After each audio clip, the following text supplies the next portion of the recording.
जय गोरख महाप्रभु जय विश्वप्रिया माता की जय बोले प्रेम से सुनो संभजन देव विष्णुप्रिया जन्म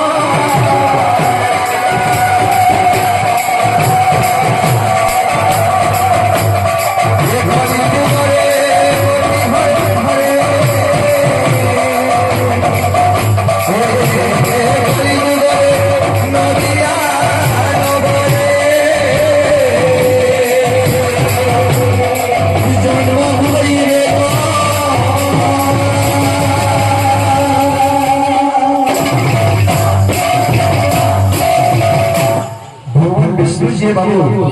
गौरंग महाप्रभु श्री तो माता विष्णुप्रिया जी लक्ष्मी माता से तो से हिसाब से वंदना कीजिए बाबू मिश्र सनातन आनंद होइला मिश्र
बापा हूँ मिश्र सनातन ना माने डिजाइन था दर्शक मंडली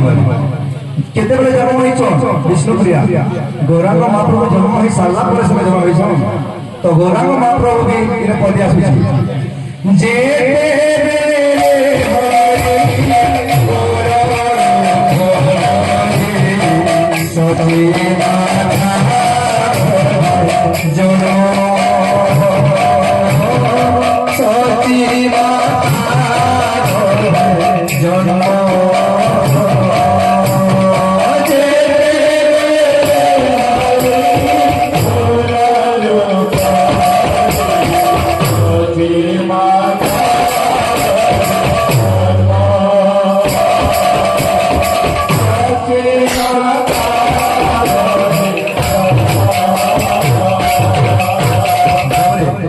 सची बतांग करे आज गौरव जन्म सारे प्रभु को दर्शन भी कर सारे प्रभु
ମାର୍ଗଶିର ମାସରେ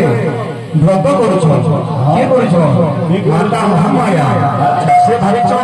ଗୌରାଙ୍ଗ ମହାପ୍ରଭୁ ଯେତେବେଳେ ଆସିବ ଦିନ ବେଲେ ଆଉ ଅଳ୍ପ ଦିନରେ ବିଷ୍ଣୁପ୍ରିୟା ବି ଆସିବେ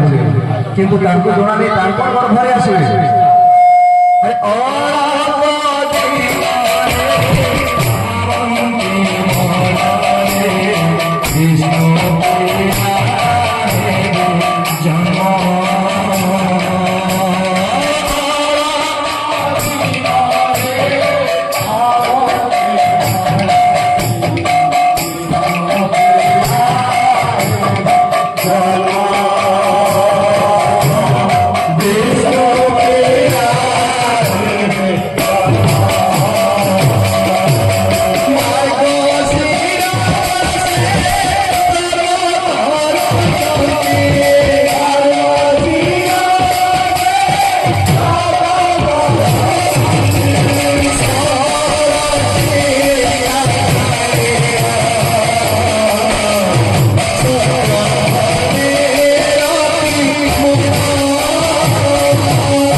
ଯେତେବେଳେ ମାତା ମହାମାୟାଙ୍କର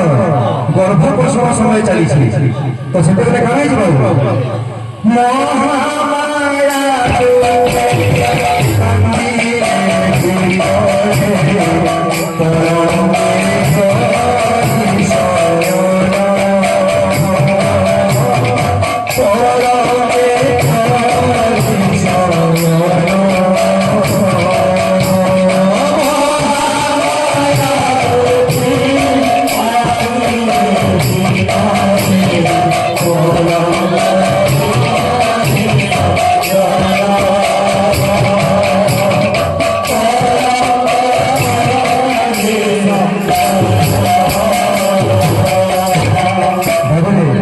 গর্ভর পোষণ